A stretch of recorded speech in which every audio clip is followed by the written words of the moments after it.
听到没有？打方向有异响，明明很好解决，但是你去修理厂，你猜他敢收你多少钱？哎，老板，我这个车打方向的时候有响声，你听一下啊。听到没有？我听到了。这个问题你让能修吗？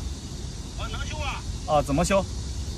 你这个呀，得先换个方向机，换个下摆臂，你再做个素质定位。对了，那个减震器也得换，要不然方向失灵就麻烦了。多少钱我觉得差不多3000块钱呀，绝对能给你修好。？3000，明明几十块钱就能搞定，居然报价3000，太坑了。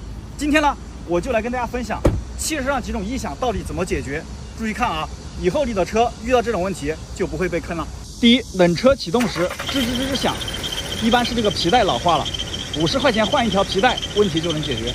第二，过减速带时嘎吱嘎吱响，一般是这个平衡杆胶套缺乏润滑，不用花钱，把这个平衡杆胶套拆下来抹点黄油，问题就能解决。第三，原地打方向嘎吱嘎吱响，30块钱换一个减震器上面的平面轴承，问题就能解决。第四，原地打方向咯噔咯噔响，一般是方向盘下边的万向节有问题，50块钱给它换掉，问题就能解决。怎么样？是不是特别简单？怕你记不住，这里有一张表，赶紧收藏好，以后去修车就再也不怕被坑了。关注我，每天学点汽车知识。